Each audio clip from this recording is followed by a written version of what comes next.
Well, welcome back, gentlemen. Thank you. Thanks. It's good to be home. I'm sure it is. Don't get too comfortable. We're leaving tomorrow for a whirlwind trip to the Stanley Cup Finals. Woo! The final Stanley Cup final. At least Final. we're hoping. That's where we're hoping. We're hoping for. Not a bad place to see my first hockey game, though. Not that at is all. crazy. No, that's awesome. But before we leave, we've got a lot of amazing Kenobi conversation to talk about. You're feeling a lot better after that series, after that last episode, aren't you? Let's just say that I don't think that Kenobi and Vader even have to battle again for episode 4 to make sense. Ooh. I'll explain it on today's show. We'll also talk about the big moments we need to revisit from Stranger Things seasons 1 through 3 before that big finish. And it's actually, we're going to see if it's possible for Grant Gustin's The Flash to come in to save the DCEU. It needs saving. This is Tatooine Sons. It's true. All of it. What is the name of the Porg on the Millennium Falcon? Force is strong in my family. What do you think his name is? It's a big moment. I am a Jedi, like my father before me. Maybe Turbis? Do or do not. There is no try. Turbis? Pablo, if you're listening to this live stream, that Porg's name is now Turbis. It's a good Star Wars name. We're not done yet. These guys recorded an awesome podcast called Tatooine Sons. Everybody was lit. Well, I mean, I guess at the time of recording, we don't know if it's we'll know when you guys are hearing this if Wednesday will be the final Stanley Cup We're final, but hoping we that don't know we're going right now. for a Either sweep. way, it couldn't be a final game, but we're hoping that it could be the final game. Yeah, we're hoping for the sweep. So if they won Monday night, then we're going to the If final game of the Stanley Cup Finals. Since you're in the future, just let us know if they did. Yeah, you just send it back. Back to Yeah, us. reply on our Twitter thread or something. On that, welcome to Tatooine Sons, a pop culture podcast, the only fan podcast to name a canon Star Wars creature and to be endorsed by the writer-director of The Last Jedi, Rian Johnson. My computer is Your mouse is is possessed. Is got its own mind right now. With that, anyway, we believe that pop culture is the mythology of our generation. That there is a story; it is written on our souls, and these myths speak to that story. And I probably deserved that after I threw a Vecna image up on the middle of your Stranger Things notes as you were Does that typing freak them you on out? Google Docs. Not at all. Okay, I can good. see with Google Docs, I'm able to see when you enter the doc and like where your cursor is and stuff. So I knew you were in there when you posted it. I'm just like, So we threw. I thought it was anyway. We believe that fun. pop culture is the mythology of our generation. There's a story written on our souls, and that these myths speak to that story, and that is why we are looking at how the apparent continuity error in Episode 4 was fully resolved in Obi Wan Kenobi Part 5, among other continuity errors. Many. With a throwaway line. That's right. The things we forgot in Stranger Things seasons 1 through 3 that we need to remember going into the final 2 episodes of the series, or maybe not Final really 2 movies. Did you change it up on me? I did switch it up a little bit. I want to talk more about Did a little Vecna. switcheroo. And you just about- are obsessed with Vecna. He's a cool villain. All right. He actually is a cool villain. All right. And is there any way that Grant Gustin can replace Ezra Miller as the Flash of the DCEU? There's a better question. Is there any way Grant Gustin can't replace Ezra Miller? Oh, He has to right now. Interesting. I'm David. I'm the dad. Hi, Dad. Wow, that was good. You guys Good job are there, like Sam. We're getting too good at it. Fully prepared. We're going to have to change up the intro a little bit. I'm honored to be joined every week by my 2 amazing sons. BB Nate, go for it. Yeah, it's never a dull moment for DC fans, good or bad. It's definitely not. Always having some going on. Restore the Ezra verse. No. With that, No, we can forget Ezra Miller. Yeah, Sam, Ouch. what you got going? Yeah, we might have actually seen Vecna all throughout Stranger Things. At this Okay. point, not just season 4. That's a little strange. What are you talking about, Dad? Well, Star Wars, because that's what I talked about. Really? Anyway, it's in a brilliant move. Deborah Chow and the writers of Obi Wan Kenobi showed that Obi Wan was always the master and Darth Vader the apprentice, even though we may have been missing the power of this for 45 years. So you're telling me they had this all figured They out? did. Whoa. And people judged What it a too early? concept. Maybe even I had a little moment going to the dark No side with way. that. Anyway, thank you so much for listening to the show. We definitely appreciate that. If this is your first time listening to Tatooine Sons, welcome. We try to be a positive force in the Star Wars and Marvel and DC universe, even when sometimes it's not easy to do that because of the way that fans are and we are sometimes, and we'll talk about that a little bit in a little bit. But yeah, we'd love for you to follow the show on whatever app you're listening to us on. If you're a returning listener, thank you so much. We definitely appreciate that. Let's do this. Let's stop talking about what we're going to talk about and talk about what we're talking about. Good job. All right. Yeah. Thank you very much. Some of the biggest continuity questions that we've had in Obi Wan Kenobi were resolved in Part 5, including the fate of the Grand Inquisitor. But the biggest resolution might have slipped by many fans completely unnoticed. Wokey religions and ancient weapons are no match for a good blaster at your side, kid.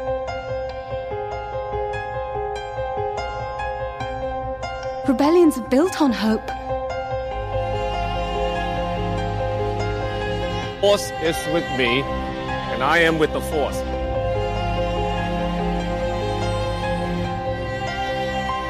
If you live long enough, you see the same eyes in different people. Solo can get stabbed straight through, and he can't survive, and Qui-Gon can't survive. See, he fell like a kilometer. No, that'll So do if it. he stayed on the bridge, he might have survived. Well, what Yeah. about Qui-Gon? Oh, he just did. Just watch the Star Wars Explained video. They about did. It. Yeah, They did. It Alex was a did good video. fantastic job. It was a good I video. actually watched that video after writing my notes, but my theory was the same as Alex, so I feel really smart today. Anyway, There you go. Good job, Dad. so the biggest continuity error from my perspective of the entire series, the one that threw me for a loop, sent me it to the was kinda dark side a thrown little all- bit, it maybe did, questioning yeah. the Force. You're very negative about with it. that. I wasn't necessarily that negative about it. I just expressed that I had problems with it, and mostly privately I expressed those problems. But anyway, was in episode 4 when Vader and Kenobi battle each other. Episode 3. Oh, wait, are you It's talking about episode episode 4? 4? Yeah. Yeah, That come on, episode Nate. 4? Not I thought you part were talking 3. part 3. No, see, Okay. if I was talking about part 3, I'd You say would've said part part 3. 3. Okay, I'm got saying it. episode 4 Understood. because we're talking about episode 4. I know my Understood. Star Wars. I know. I lead the Star Wars segment on this show right now. I know Star Wars All too. right, there we go. Okay. Anyway, the quote is, as they're getting ready to confront each other, Vader says to Obi-Wan, "I've been waiting for you, Obi-Wan. We meet again at last. The circle is now complete. When I left you, I was but the learner. Now I am the master." Now, at the end of part 3, Vader has given a whooping to Kenobi, and I was allowed to, as I watched that episode multiple times, that battle like 6 or 7 times after that episode. a great battle.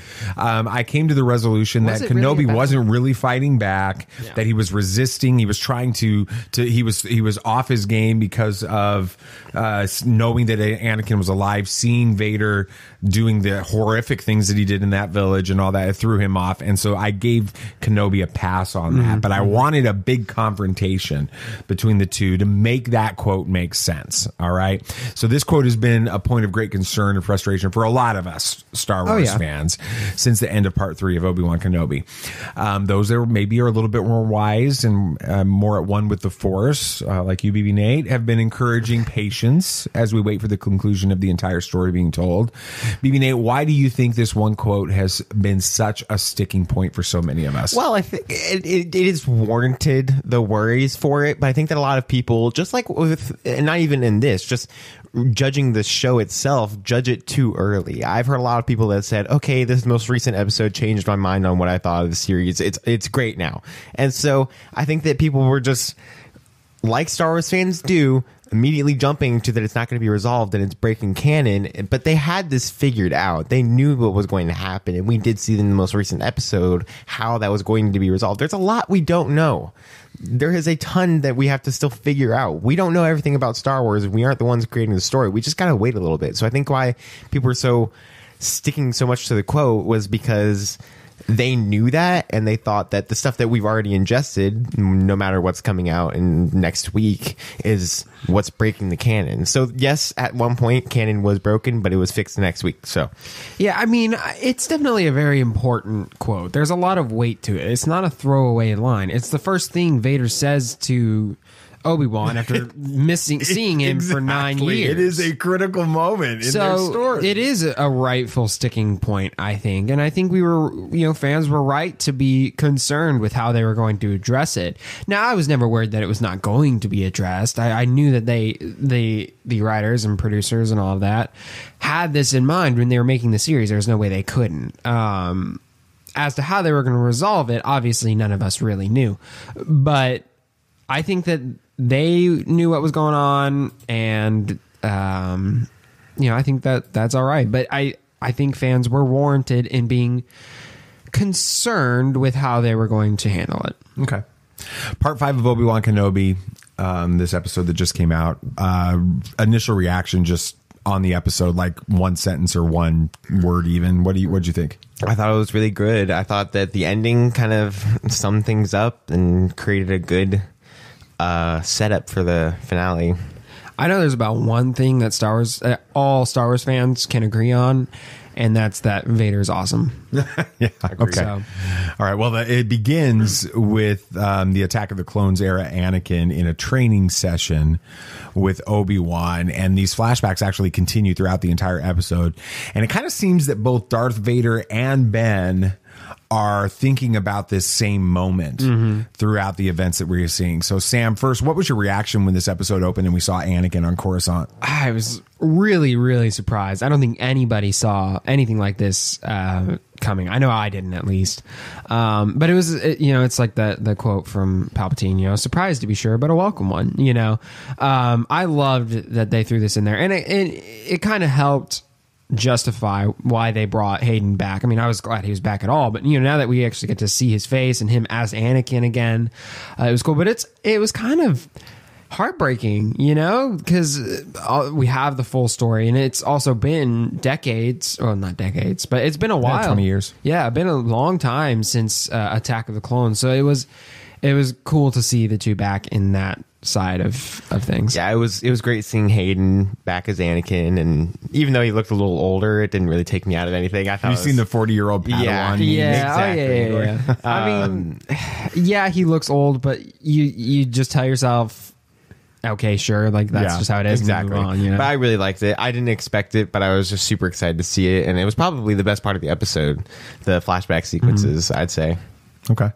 So now as we watch this training duel between Anakin and Obi-Wan playing itself out, it actually seems to be mirroring the events of this episode itself. So Obi-Wan seems to be bested by Anakin from the very start of this training duel. He's outmatched, and he ends up looking like his defeat is inevitable, which is very much what seems to happen to I'm just going to use, so we have our timelines correct, Vader and Ben. Okay. On that. So what are some of the parallels that stood out to you, Nate? I think that the parallels in this episode, that it was kind of following the same path. But if we go back to even in the fight between Obi-Wan Kenobi and Anakin in the flashbacks, and the fight between Vader and Ben in part 3, he even uses some of the same moves, like getting Ben on his knees and started beating down on his saber. It's the exact same position as we were in. And also we see one of the moves from episode 3 in their duel, the spinning, the spinning lightsabers. I thought that was cool too. So the parallels of the fights was very similar. A mixture between Vader and Anakin was being used at that point. So kind of a transition into him becoming Vader was being shown already there. And so that was really cool with that choreography. Just a little hints here and there, but I thought that was really awesome. But it was a very, very good part of this episode. It kind of feels like a chess match almost, in that the events of the duel itself were mirroring, like you could mirror other fights, but they were mirroring larger events as well throughout the episode, which is what you're pointing out. But it's kind of cool how Obi-Wan, he knows that this is still Anakin. He's gonna play and fight the same way that Anakin does. It's the same story. Do you think he's thought about that for 10 years? Do you think he sat there in that cave on Tatooine and thought about all of those moments with Anakin and seeing that's when I should have seen this happening, or I should have seen that dark side part of Anakin here, and I should have seen it here, and I should have seen it there. And so he's living it out that way a little bit. Yeah, absolutely. So I think he's had time to prepare for the situation and think about, you know, what his brother Anakin would do at this point, because that's who this is. But I thought it was also just really great storytelling too, how they're able to like show us what's happening and how, you know, he hasn't changed. One thing that I've been thinking throughout this episode, I don't know if you're going to touch on this, but there are about two villains that are fixated on Obi-Wan. You've got Vader and you've got Maul. And at this point in the story, neither one of them have changed very much. Yeah, Maul we're definitely going to talk about this. Yeah. Okay. So I'll leave that for what you're going to talk about. But it's interesting to see that Vader had not progressed or changed any since Attack of the Clones. Yeah, definitely. That's a central part. That's like the dad moment element of this episode. The climax of the battle takes place when Darth Vader kind of goes all Star Killer on the refugee transport, pulls it down to the ground, rips it open, and then he finds that it's empty. He's been outsmarted by Ben, and it's at this moment that we hear Obi Wan Kenobi telling his apprentice, "You're a great warrior, Anakin, but your need to prove yourself is your undoing. Until you overcome it, a Padawan you will still be." Some Yoda speak there. Yeah, absolutely. It was funny because it tried to like correct me on my grammar when I did it. So I was like, that's very Yoda. Okay. Sam, how does this change the way you see that famous moment that we've been talking about in episode 4? Yeah. I kind of, again, going back to what I was saying a second ago, the reason why Kenobi defeated Maul in the Twin Sons episode is because Maul was the same as he was in Phantom Menace. He was predictable, and Obi-Wan knew exactly how to defeat him. And the same with what happened in this episode in a way. Vader was predictable, and Kenobi was able to exploit that. What happens in the next 9 years leading up to episode 4 is Vader matures in a way. It's still Vader, still Anakin, but he's moved on from this sort of immature, vengeful spirit that he has. Like in this, he is it's much more Maul-esque. He's like fixated on Kenobi and just killing and defeating It's Kenobi. revenge. It's revenge. But in episode 4, it's more of a I've learned, and now I can. It's less proving himself and more finally confronting what he thinks is his true enemy at this point. So I think that's what it comes down to, is he's moved on from this immature, vengeful spirit and has actually tried to better himself and learn. Yeah, I mean, it was like what Sam said, he just matured. Vader grew in kind of the wrong way towards more of the dark side, but I even think in some ways he just learned how to control his rage even more. We did see that in the Darth Vader comic series by Charles Soule, that he learned how to control the dark side even more than, say, Palpatine was. I think able that to, takes place before this series. It does. Well, still, I'm just saying that he's learning, and he was learning how to do that more because he didn't have Kenobi to have revenge against in that comic series. So I think that was the main part of it. So. I think you guys are both right, but I also think that the reality is Obi-Wan Kenobi, or Ben Kenobi in episode 4, is still the master. Anakin or Vader thinks, for sure. Vader thinks that he's the master in that, just like he thinks he's the master in this moment. And the reality is the only one of them that has continued to grow stronger in the Force, that has continued to mature into the Force between Revenge of the Sith all the way to A New Hope, is Obi-Wan. Right. And while he may have lost the battle, Vader thinks he's defeating Ben Kenobi in episode 4. Ben Kenobi becomes one with the Force, and we see Vader, stomping on the empty robe, realizing he just did it again. Yeah, exactly. Just like he does in the flashback sequence between all the way back at Coruscant in this episode, just like he does in this episode. That's the same thing that's playing out on this. Vader's defeat by Ben, that's exactly what happens in part 5. 100%. Ben beats Vader. Oh, yeah. Just not in a lightsaber duel. Exactly. Is followed by the revelation that Vader has always known that Reva is the youngling he apparently ran through with his lightsaber during Order 66, and that he's been setting her up this entire time. And then this is followed by the reemergence of the true Grand Inquisitor, and Reva's receiving from Vader the same thing that she gave to the Grand Inquisitor, the lightsaber through the stomach. Anyway, Nate, did Reva survive this twice? And if so, does it weaken the impact of Qui-Gon Jinn and Han Solo's death? No, like the Star Wars Explained video, it just has to deal with rage. And if Reva did survive this again, which in some ways I hope she doesn't, I think that killing her off in soon enough would be the best way for her character arc to end. And not that I don't like the character, I'm just saying that I feels like it would have less impact of what Vader did if she survived it twice. But of Qui-Gon and Han Solo's death, no, I don't think it changes that, because Han Solo fell, and like what Alex said, Qui-Gon just understood that there is... He actually defeated death by becoming one with the exactly. Force. So he went to a better part of the Force. Yeah. That was a great video. It was a great video. Exactly. Yeah. I think Nathan nailed all of it right on the head. I mean, the reason why Maul survived was single-minded rage and revenge. Same with Reva. And trash. And trash. Yeah. And even Vader. That's what kept him alive. Qui-Gon doesn't have that. And we know now that at the time he had been training to become one with the Force and have that like eternal life in a way, while the Sith were still trying to figure it out. So they had to cling to this life in a way. Mm-hmm. So yeah, I think I don't think it cheapens it by any means. Well, let's talk about Reva again, because this episode begins with a really big moment. When you watch this, we saw it again last night. We watched it again. Reva's still alive.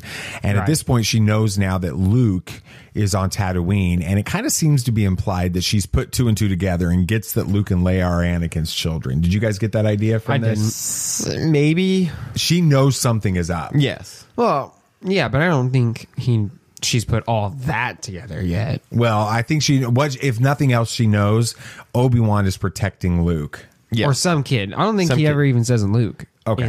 He just says the boy. Well, my concern is I think she's headed to Tatooine. I think she's surviving this, and I think she's headed to Tatooine to exact her revenge, and I think she's going to go after... If she does know it's Luke is Anakin's child, she's going after Anakin by killing Luke in this. Where do you think this is headed in the finale? Yeah, it's weird. I mean, we all want a final confrontation between Obi-Wan and Vader. That's what they've been promising. We want a crazy fight. We're getting it. We want a crazy fight between Obi-Wan and Vader. But I feel like if you send Reva to Tatooine, it ends up being a final confrontation between Reva and Obi-Wan. Mm-hmm. And as cool as that would be, that's just not at all what we were wanting or expecting. No. Maybe, we should let go of our headcanon and stuff and get over ourselves. But I think, we've been kind of wanting one thing, and they've been saying things to imply Even that. this week, Hayden Christensen implied that in some stuff. Ready for the rematch is literally what he said next week. Like, we're expecting it. So I feel like if you throw that in there, it I don't know how they'll have both in the episode. Either they'll have to wrap up that storyline real quick, or she passes the information on to someone else, but who would she pass it on to? So I don't know. It's not like Vader can show up on Tatooine and have the fight there, because if that happens, then Obi-Wan, then he would know. So that can't happen. So yeah, I don't know where they're going to go with this. Yeah, I mean, I don't obviously either. They probably have a plan because they've fixed everything else so far. So I agree. I think that they're going to figure this out, and we're going to have that good rematch between Kenobi and Vader in one way or another in the next episode. But I'm not sure what Reva is going to do. I'm not sure if she's going to have a redemption arc maybe, or what is going to happen, since she's never really been for the dark side. She's just been against Anakin in ways. But I'm well, she's done some pretty dark side. She's done some dark stuff. She cut some but only because of the hand revenge. off in like the first episode. This is true. So. Yeah, I could see Reva going and with the intention of killing Luke, and then like just realizing how messed up she is. Like, that she was about to turn into Anakin. Turning into Anakin. Yeah, that's kill what I'm a thinking child. is going to happen. And that could be a redemption arc for her. And I could already see the Twitter sphere exploding and the, people not liking that. But I think it would be a great end to her character. Like it. I'm for redemption with arc. it. And then meanwhile, you've got Obi-Wan and Vader Ben and Vader having some kind of a confrontation somewhere else as the pursuit is going on, which Right, we 'cause they learn can't get away. in the end of that. All right. Well, I think it's a good time for a dad moment. I am your father. And of course, we have Vader introducing it. Yeah. Anyway, there's a really important theme throughout Part 5. Sam talked about it a lot on this. It really ties into the next chapter in Ben Kenobi's story, which is his final confrontation with Maul in season 3 of Star Wars Rebels, the episode Twin Sons that we absolutely love. Best episode of the series. Absolutely. After revealing himself again to Reva, the Grand Inquisitor asks her, "Revenge does wonders for the will to live, don't you think?" We know that Maul survives Kenobi's slicing and dicing in The Phantom Menace because of his hatred for Obi-Wan, and we see that play out throughout all of the animated shows. And now we learn that Reva's only lust for revenge is what kept her alive after Order 66, and the Grand Inquisitor's desire for revenge against Reva is what kept him alive. There's just a lot of revenge going on here. Which is the perfect illustration of the power of the dark side. It seems to be sustaining life, but the life that it gives isn't a real life. The power of old Ben's story in Rebels is that he's moved beyond any thoughts of revenge against Maul, which he has as much right to want revenge against Maul as Maul wants against him. He killed Qui-Gon, he killed Satine, all of these things that have gone on. But at the same time, all that's going on, Maul is still metaphorically stuck on Naboo. Right. And that's why when you see that confrontation between the two, Obi-Wan is fully prepared for every move because he's setting up Maul, knowing Maul is the same Maul as Naboo on this. And then in this, even Vader's desire for revenge against Obi-Wan has shown that he's stuck as the Padawan to Kenobi's master. Right. In this. Revenge is deceptive. It may seem to give power, but the power it gives truly destroys the one consumed by that hatred on that. So, all right. Well, I don't believe it's necessary for the story to have Ben battle Vader again in Obi Wan Kenobi, but I still think it's going to happen. I think we're going to get that confrontation. But the bigger question is how this all plays itself out on Tatooine, which is, I think, is going to be important. One thing we know is Luke will survive. But what's going to happen to Reva? That's the big question. So, all righty. Good segment. Let's move on. Thank you, guys. Let's talk a little bit more movie moments. No, bad news is next. Oh, I always do that. I want to go to movie moments. It's bad news. Sometimes a clickbait headline is so ridiculously absurd that it deserves to take over the entire bad news segment. Congratulations to Decider.com for writing one this past week that might be the craziest Star Wars headline that we've ever read. Well, you want the bad news or the really bad news? All right, here's the headline. You're waiting for it. Here it comes. Oh, yeah. Will Obi-Wan Kenobi kill young Luke Skywalker in the finale? Does that mean like the show or the character? Huh? Like, will the show kill off Luke Skywalker or will Obi-Wan himself? That's a show. I think it's an either way. It's a ridiculous headline. No, it's obviously ridiculous. Exactly. In every instance, a clickbait headline is intended to trick the reader or the viewer or the listener, if it's a podcast like ours, into engaging in a piece of content that they may have previously ignored. And it's almost always about generating engagement for an online source in order to help create exposure and help the internet algorithms do whatever it is that they do. And every week we call out the worst of these sites for doing this because in just about every case, they're creating a headline that is an outright deception with an article that is either misleading or pointless. Not this week, though. Actually, it's a brilliant move of satire by Decider.com. And they use this, basically, they're using absurdity to illustrate the absurd. And in doing so, they speak a Jedi level lesson to Star Wars fans that even Master Yoda would be proud of by grabbing the reader with an insane idea that Obi-Wan Kenobi could kill Luke Skywalker in the finale of the series tomorrow. An idea that every Star Wars fan realizes is absolutely ridiculous. The author, Alex Zalbin, earns the opportunity to talk about letting the writer writers of our favorite franchises tell their stories before we jump to conclusions. He actually suggests insane theories in this, like everything we've ever known about Star Wars could just be a dream that Kenobi is having after Luke dies. He also suggests that Luke Skywalker that we've come to know and love actually is just two Jawas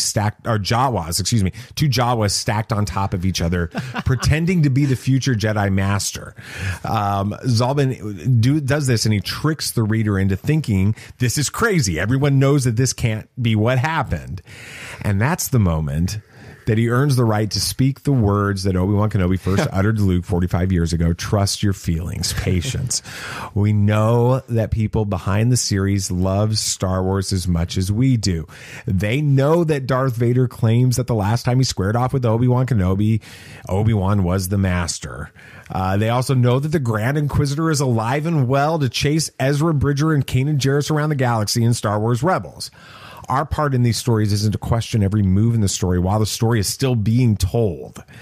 It's to trust that the story will play out in a beautiful and coherent way. Yes, this headline is clickbait. It is big time clickbait, but it's the best kind. So I'm going to give it a clickbait level 10 and that's a compliment. I tweeted Alex Zalben and said, thank you for that article. It was brilliant. So That's good. Anyway, welcome change. It really was. Absolutely. All right, BB Nate. Samuel Hutt. We're doing this one. All off. Hey man, it's a weird time to record anyway. So that's a good point. All right, go for it, Sam. Yeah, with Stranger Things 4 Part 2, not far away, but not close enough if you ask me. We decided we're going to take a look back at Stranger Things 1 through 3 to see if we can't make some predictions about Part 2, specifically about who the big bad evil guy is. We'll discuss it all next. Be on your guard. There are older and fouler things than orcs in the deep places of the world. All right, then, keep your secrets.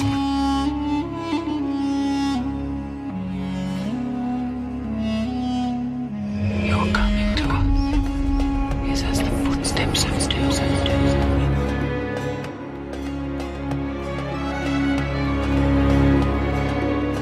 There are many magic rings in this world, Bilbo Baggins, and none of them should be used lightly.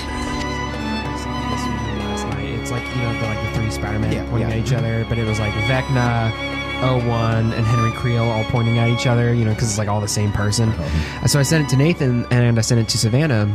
And I was on the phone with Savannah, and she, not a minute later, goes, "Oh no!" I'm like, "What?" She's like, "I sent it to my brother." The other he hasn't seen it yet. He hadn't seen it, and she feels horrible. But then we're talking. It's as bad as Stuart texting me on Wednesday afternoon, and he was being like, "Dude," and he starts talking about all the stuff with Obi-Wan, and we hadn't watched the episode yet. Yeah, of course she felt horrible, but then we were thinking about it, and we're like, "It's been over 3 weeks since this series came out." I mean, at that point, it's kind of your own fault. But anyway. All right, let's do this. Let's take a look back. So I did switch it up a little bit in the process of writing this. I couldn't quite find what I was looking for, but I found some other interesting things, mainly an article from Screen Rant, which was super helpful. So you basically stole everything from them? Yeah. That's okay. They stole everything for an article last week from our podcast episode. It's true. So we're even. I'm just kidding. We love you, Screen Rant. We love you.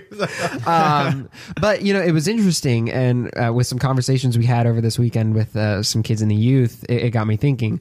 I want to talk about, have we seen Vecna throughout Stranger Things at this point, and is he the real bad guy? So one thing that I want to talk about is the Duffer Brothers have planned this story from day one. When they went to Netflix to pitch this idea of a series, Netflix gave them the okay, but they wanted them to write out the whole thing to be safe. What they delivered was a 25-page mythology. I would love to read that. I would too. Laying out the whole overarching story to Netflix, but they kept Vecna's story really close to the chest to, not spoil the surprise because they loved it. But this story has been on their mind since day one, over 6 years ago.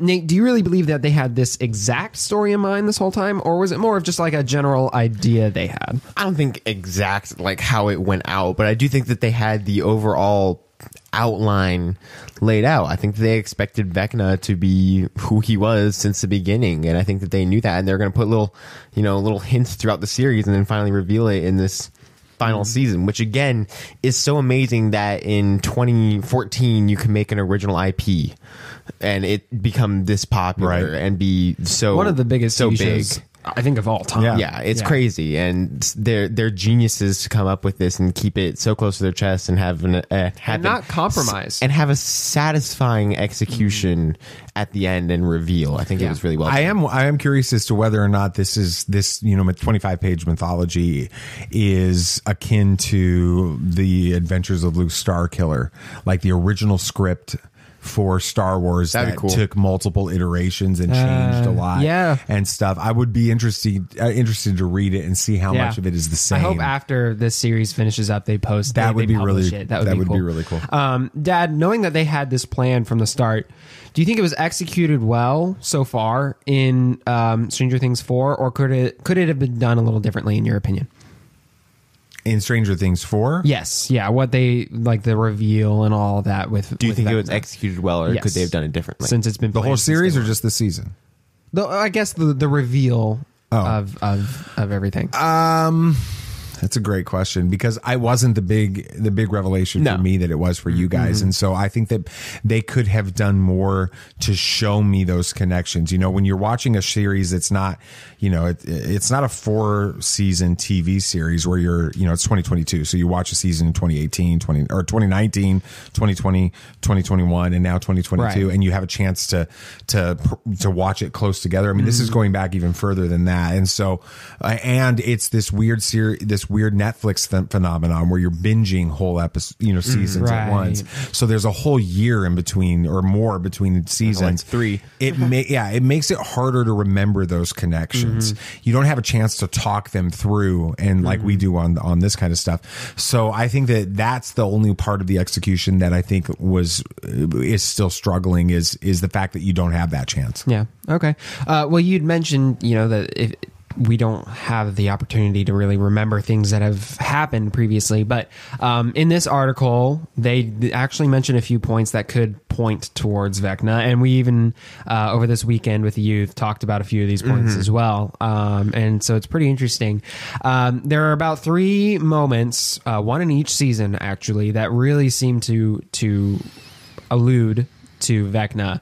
The first one is in season 1, episode 1. So right from the start, the vanishing of Will Byers.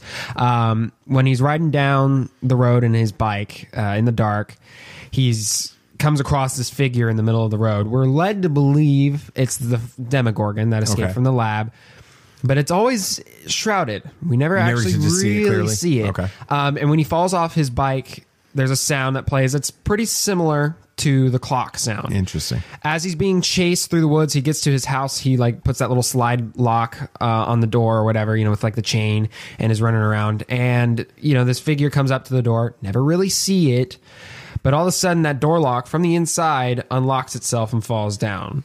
We've never seen a Demogorgon do anything similar to this at any other point in the series at that point. And that's a very telekinetic kind of power, and again, we never actually see a good look. And you're implying that Vecna is this could be Vecna. Okay. Yes, we never actually really see the figure.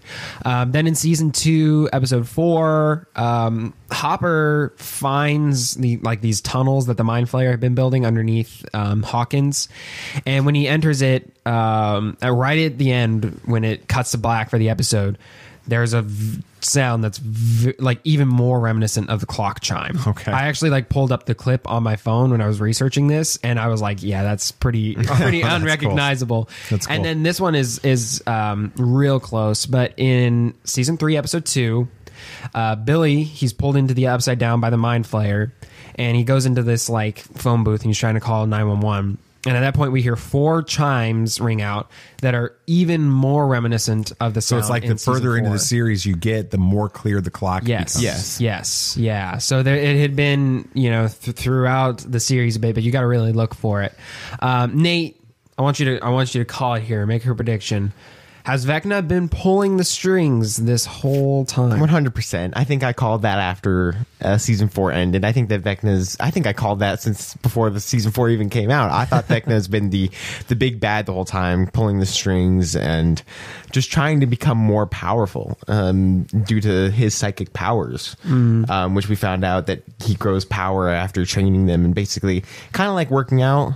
Like Mark from Invincible. He has to work out his brain by killing killing teenagers, because that's one way to do it. But I feel like he's just been kind of making everything happen. Why he uses Demogorgons or how he uses Demogorgons and Mind Flayers is something we don't know yet. But we also have 4 more hours of content to get that answer coming out. So I'm sure we'll learn that.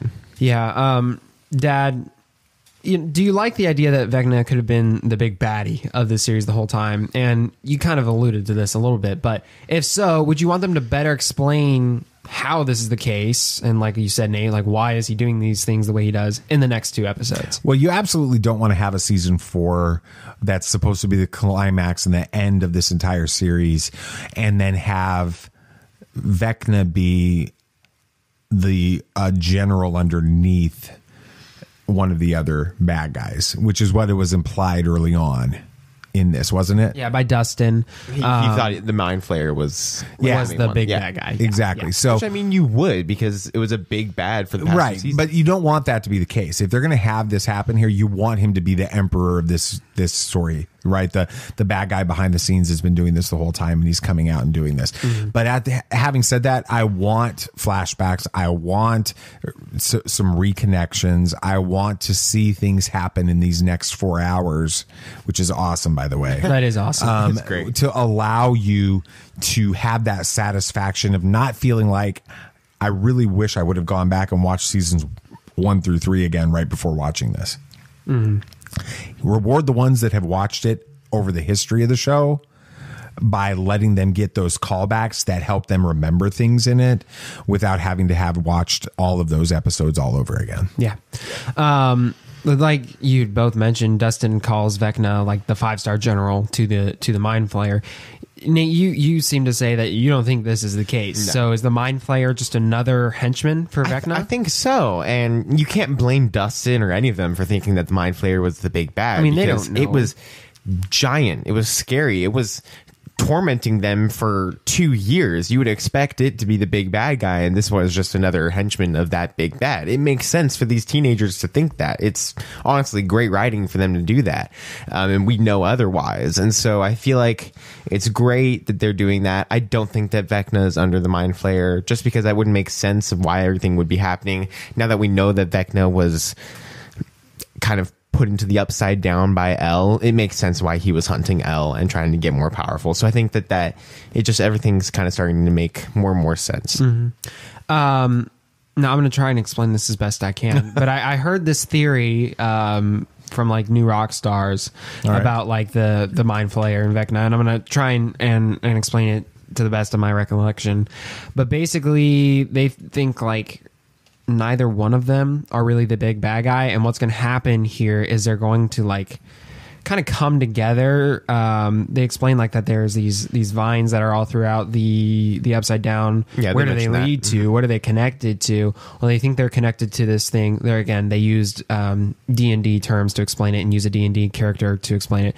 It's called the Elder Brain or something like that, and it's like where these Mind Flayers and liches, like they're connected to this hive mind, and they can become these brains. So they think that what's going to happen is Vecna and the Mind Flayer are going to like come together and go to the Elder Brain, and that's what's kind of created and controls the entire upside down. That's where there's these vines everywhere. That's what gives Vecna those power, because every time he kills somebody like in their mind, he has to be connected, like plugged in basically with those vines. So that's kind of what they're suggesting will happen. Surprise me.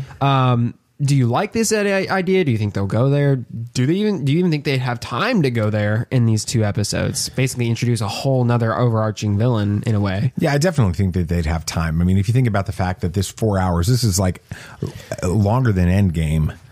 It's as long as the Snyder Cut. Yeah, it's as long as the Snyder Cut. There's a lot of content left to do here. And think about and just real quick to expand on that. If you think about it, episodes 1 and 2 of this season were a lot of setup, but a lot happened in 4 episodes for this season 4, leading up to episode 7. So much happened, and that's what we're getting in the next 2 episodes. All of that amount of content. So yeah, I think that they have time to do it, and I would like the idea, because I think that the one piece of the Vecna one story that I don't understand is where did he get his power? And so if there's this other entity that's even greater behind the scenes that is giving the power to that and tying it in, then that helps explain that, which I mean, again, then, you know, it's this never ending thread you keep pulling on where that creature get it, but hopefully they can explain those powers. Right. Yeah. To us. I think that's a good point. Yeah. Well, it's sad that Stranger Things is coming to an end, like all good things do. But I know that we're all very excited to see how this amazing story comes to a close. So make sure to binge the last 2 episodes as soon as they come out on July 1st. I know Tristan and I are going to be staying up very late. I'll figure it out. Good job. Thank you. Hey, good job segment. I know we threw that at you fast today. So is now the time we can talk about movies? Yes. We haven't been talking about any movies. No. Up to this point. We've been talking about TV shows. That's a good point. Have you thought about that? Not even TV shows, really. And we're going to be talking about more TV shows after this and movies-ish. Interesting. Yes. The box office numbers are in from last weekend, and the surprising results could have results. Results. The surprising results could have major implications on a legacy Disney franchise.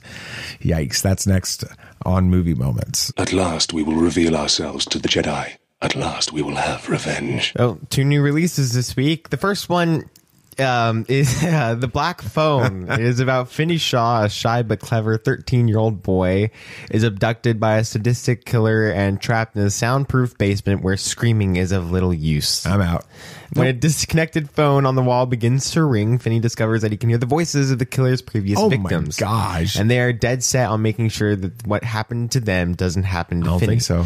The director is Scott Derrickson, who, great director, did Doctor Strange. Really? Good one. Cast is Ethan Hawke, Mason Thames, and Madeline McGraw. Yes, the dude from the Arthur Harrow. Yeah. And the studio is Universal and is rated R for violence, bloody images, language, and some drug use. Going yes or no? It's a very interesting idea. It is really interesting, but I don't think I'd be able to handle that. I watched the trailer and to see like what it was going to be like, and it doesn't seem insanely terrifying, more of a thriller than anything, but it also seems to take a lot from his past movies he did, which is what got him to do Doctor Strange. Sinister, it honestly looked like the same plot, which I read the plot, and those are terrifying, considered the most scary movies in the past decade, so who knows. But this next one probably not going is actually quite interesting. Elvis, Baz Luhrmann's Elvis, explores the life and music of Elvis Presley. I've heard of that guy. Wow, strange. An Elvis movie titled Not Elvis Costello. Elvis Presley. Elvis Costello is an amazing singer in his own right. Okay, well, that's good. Seen through the prism of his complicated relationship with his enigmatic manager, Colonel Tom Parker. The story delves into the complex dynamic between Presley and Parker, spanning over 20 years, from Presley's rise to fame to his unprecedented stardom, against the backdrop of the evolving cultural landscape and loss of innocence in America. Central to that journey is one of the most significant and influential people in Elvis's life, Priscilla Presley. The director is Baz Luhrmann, and the cast is Austin Butler and Tom Hanks. Studio is Warner Brothers. It is rated PG-13 for substance abuse, strong language, suggestive material, and smoking. Going yes or no? I think so. It sounds like the previews, the trailers have looked. Yeah, I'll watch it. Yeah, trailers have looked good. Fun fact: his manager actually made "I Hate Elvis" buttons to make profit off of the people who didn't like Elvis. Right, which genius. Well, anyway, yeah, there's a lot of money to be made in being a negative by hating things. So some people figure that out. So. For trailers this week, The Munsters by Rob Zombie. Isn't this just like the Addams Family? It's similar. It's like it was like a parallel show at the time. Weird. But I'm very confused by this movie. First of all, I'm mainly confused how Rob Zombie's doing a PG movie, a family movie. Wait, which is PG? It's PG. Oh, which is automatically surprising. Second of all, The Munsters didn't seem like that big of a deal for Universal to be like, let's make a movie off of them. It was kind of a 60s show that only lasted like 70 episodes. Yeah. Which is a good amount. It'll be curious to see. Yeah. And for the big deal this week, box office results, Jurassic World Dominion. Surprisingly, still 58 million. That is really good. 622 million total worldwide. Lightyear, 51 million domestic for its opening weekend and 85 million worldwide at total. That is a terrible opening, even worldwide. For a Pixar movie. It didn't even cross 100 million, which I don't even think that happened to Morbius. I think Morbius crossed 100 million worldwide. I think so. Yeah. That is terrible. And Top Gun Maverick in its fourth weekend made 44 million domestic. That's at 885. Almost meeting Lightyear's opening weekend. And 185 million total worldwide, which is solid. And I don't think it'll cross $1 billion, but it'll get darn close. Where's Doctor Strange? It's 900 something million. Yes, I don't think that one's going to cross, but I think that Top Gun Maverick will get close, like Doctor Strange. Okay, but yeah, wow. All right, sorry, Lightyear. That's sad, but surprising. Yeah, very surprising. But I guess it's back to me. It is back to you. It's back to me. I'm really curious about this topic. I went all over the board with this topic, but it's going to be a lot of fun. That's good because it's about the Flash, and so it's a DC thing, so you can go all over the board. So Ezra Miller is making a mess. So since he's not going to be the Flash anymore, we have to discuss who will be, and there is a front runner for him in my mind right now. Have you ever danced with the devil in the pale moonlight? Yeah, I can fly.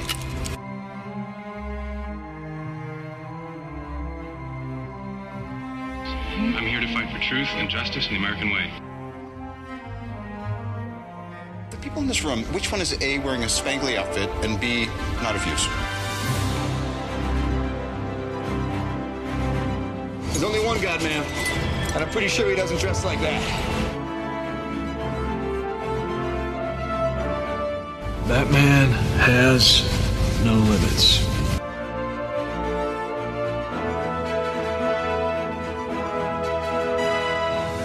Sorry, so Dark Crisis, real quick before we get into the Flash. How's the opening to that series? It was really that comic series?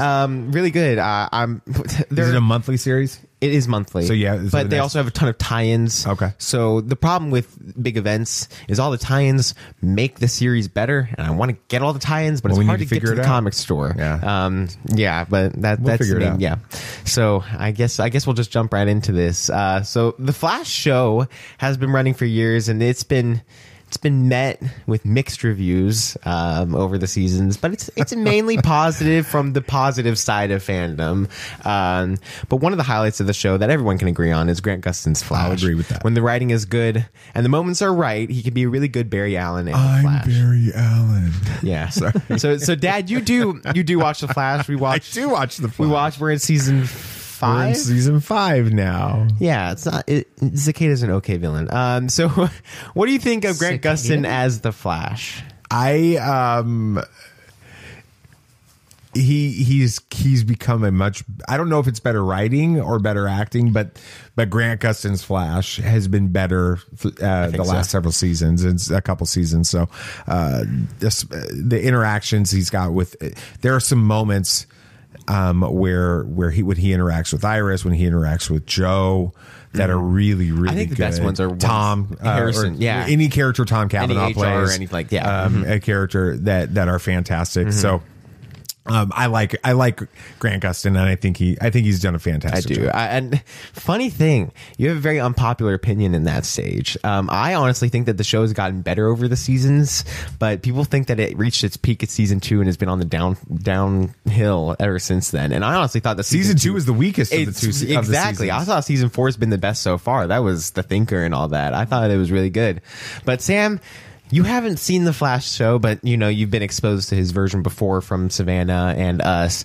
What do you think of him from just being a outside looking in kind of person? It's kind of it's tough to say. I mean, I haven't seen him enough as like his character to know. I've seen him just running around and well, it's just bad CW CGI. And the CGI really throws me off. I'm like, man, that would not be like, I don't want to watch that for very long. As for him as an actor and him playing Barry Allen and stuff, I really can't speak into it. But I mean, I know you guys, and you're quite critical about CW shows, so you giving him praise. We're critical of this show. we are critical of this show, but we enjoy it. And you guys giving him praise at this point is enough to tell me that he's got something. Okay. So I think he definitely could be good. Yeah. Now, Ezra Miller was and kind of is the Flash in the movie universe for DC as of now. And from what we've seen, he is pretty good. Sam, what did you think of him in the Snyder Cut? Since you have not been exposed to the 2017 Justice League version, even though I promised we would watch that as soon as you can, which is probably a mistake on my part. But what do you think of him in the Snyder Cut? You see, I actually really liked his Flash. I did too. And that's why it's so... I don't want to say disappointing, but like that's not, I'm not a angry, strong I'm just enough disappointed. word. It's not a strong enough word, but it's disappointing to see Ezra Miller's behavior because, I mean, for selfish reasons, I wanted him to keep playing the Flash. Same. I thought he was a great Flash. He was fun. He had the kid element to it. Kind of felt like Peter Parker a little bit. But just even his powers and his version of the Flash, I thought was really good. So, yeah. Dad, what'd you think of him? I loved him. I thought he was the best part of the Snyder Cut. Yeah. I thought he was a great character. And the ending was fantastic in the Snyder Cut. And then when you interviewed Michael Uslan about Batman, and then we talked about Batman and Michael Keaton's Batman in this, he seems to be super excited about this movie too. So I've been very excited about the Flash. I'm very excited about the Flash, and I'm excited that Ezra Miller will be still playing him in the Flash. They aren't cutting him out. They aren't not releasing the movie. They're still releasing it. But as of now, at least from Deadline, the Warner Brothers said they don't have any plans on asking Ezra Miller back after the Flash. So it's up in the air whether or not he's going to, but most likely not. They said that they're hoping that all of the drama will lay low till the Flash comes out, which it won't. It's already exploded. But Grant Gustin has actually been rumored to be in the Flash movie for months. Really? Now it seems like he needs to be. Yes, he's been rumored a lot. Now, how he could be in this movie is not hard to do. It's deciding how it happens that will be the challenging part. First one, the most obvious, is through the multiverse. It's most likely in the easiest way. But the next one is the more interesting one, through the Speed Force. This is the most... Sam has no idea what we're talking about, really, does he? He went kind of vaguely. Okay. Now, this is the most difficult to explain and achieve, and it just very well could not happen in the time that they have for the Flash, but it could be through a Flashpoint scenario. This would have to be set up in the TV show, and it makes sense since the TV show is ending next year in its final 9th season, unless they just make this new Flash a different character just with Grant Gustin playing him. I don't think they'll do that. But Dad, out of these options, which would you like to see if Grant Gustin as the new So movie explain Flash to me the Speed Force theory. The Speed Force theory. The Speed Force is a force that is just time. Well, I know time what that goes is, throughout any but multiverse. How does that tie him? Bring him into this? The Flashpoint is when he goes into another Flashpoint, he goes into another Earth.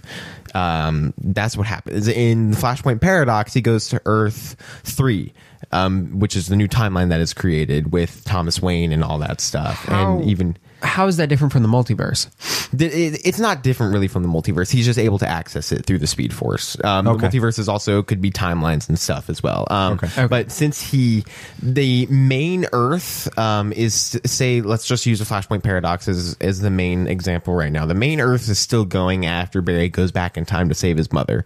That's still all happening. But he's already in this new timeline in this new Earth that's dealing with, all the battle between Aquaman and Wonder Woman, and the whole world is going just to end. So that's what could happen here. Now, the one big problem with this is Barry Allen in the Flash TV show knows how bad Flashpoint scenarios could be, and traveling which through would make this really interesting. It would make it very interesting. Judging, I don't want to spoil the show. For you. Don't. But here's what I'm going to tell you: if they're going to do this, then it has to be Flash centric. It can't be something that you could see in the MCU with the multiverse and all this other stuff. It has to be Flash driven. So if it's a Flashpoint scenario, I like that the best. I think it could be. Yeah. And that feels the most flashy. That was good. But Sam, you have, like we said, very little knowledge for a lot of the Flash stuff. Do you think this would be a good choice, making Grant Gustin the new movie Flash? Or do you think that they just find a new actor completely?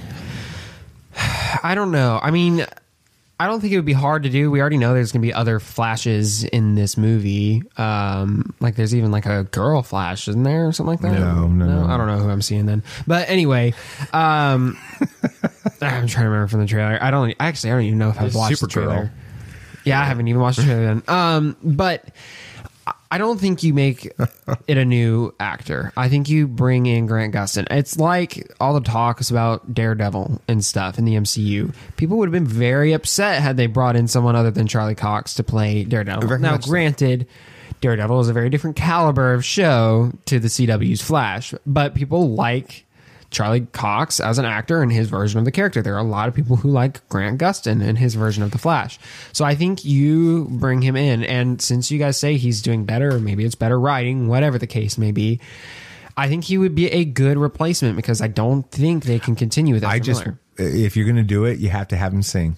No, you got to have him sing that song. We don't have to. We don't have to have him sing. That song is amazing. It's fine. It's a good song. It's a fantastic song. In fact, we'll listen to it as soon as we're done recording. Yeah, for sure. Oh Lord! But the one thing that's the most that's pointing to this being the biggest possibility is actually the Supergirl in this Flash movie. Now she's a very special case because I'm not talking about it being different from the Supergirl TV show. I'm talking about how this Supergirl is in her universe. Yeah. Now this is the daughter of Superman.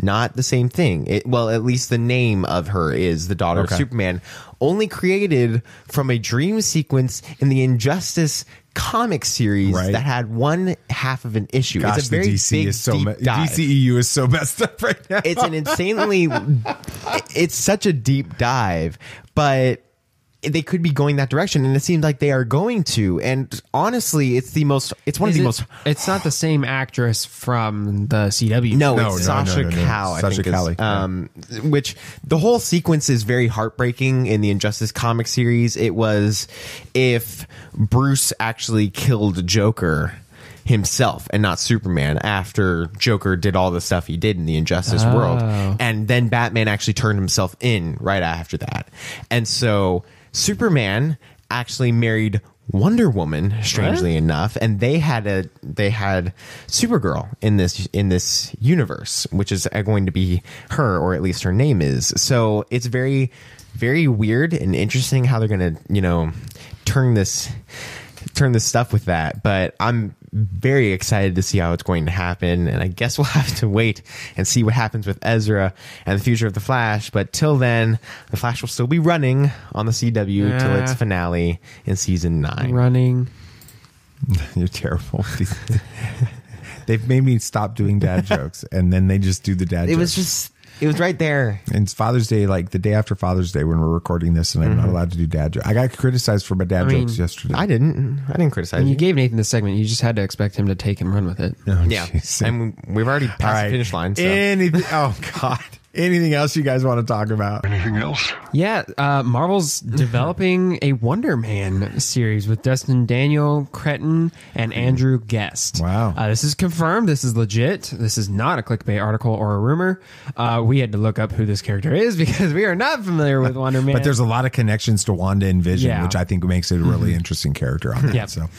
You think that'll be like WandaVision season 2, basically? I don't know. They're not doing a WandaVision season 2. I know, but is Wonder Man going to be kind of it's like possible. that? It's probably like that. But Marvel like Boss... how Book of Boba Fett was Mandalorian season 2.5. Exactly. Yeah. Marvel boss Kevin Feige reportedly had talks ahead of the DCEU, and that probably would have been the best. And there's still rumors out there that he could come in and do this. What if they did a Marvel DC crossover? Those are some really good comic series when they did do that. Could you imagine a movie? I think Disney wouldn't let that happen. I don't think it'd be so. adding So credibility cool, to the though. DCEU. I honestly think that now that they're doing a whole change in Warner Brothers heads and all this stuff, I'm pretty sure the new Kevin Feige of the DC is going to be Jim Lee. I hope so. That would be awesome. Star Wars The Acolyte will draw inspiration from the extended universe, which is great. I hope so. I hope that it takes all the amazing moments that were in the extended universe and leaves out the bad parts. and leaves out the weird stuff, like a moon falling and killing Chewbacca. All right. I'm sorry? Like a moon crashing into a planet and killing Chewbacca. That's how Chewbacca Wow. Okay. Yeah. All right. I guess that's enough of that. Thanks for listening to Tatooine Sun. Thank you. Thanks you for listening to Tatooine Sons, a pop culture podcast. Thank you, Sylvester Stallone. Thank you, Adrian. All right. Anyway, thank you for listening. You've said it like 4 times. Or good. If you had a good time listening, it would be awesome if you You can share this with your friends. Oh, man. And, of course, the show is only a small part of the Tatooine Sons world. So if you happen to like this craziness, be sure to like us on Facebook and join our Facebook discussion group. And follow us on Twitter to get in on all the action. And you can keep up to date with everything we've got going on at TatooineSons.com. And thanks for listening to Tatooine Sons, a pop culture podcast. Oh, no, you think you said that. I did. We said need that a tally. Don't forget to follow the show on your favorite podcast app so you don't miss our next episode, which will come out next week. If we can figure out when we're going to record it. Yeah. Please give us a review on Apple Podcasts or Spotify or whatever podcast app you prefer. We really do appreciate when you give us those reviews, so please give us a review. Please. Anything else you guys would like to say? May the Force be with you. May the Force be with you. May the Force be with you, always. This party's over. I like that Wookiee. Don't get technical with me. Join, please. Yep, yep.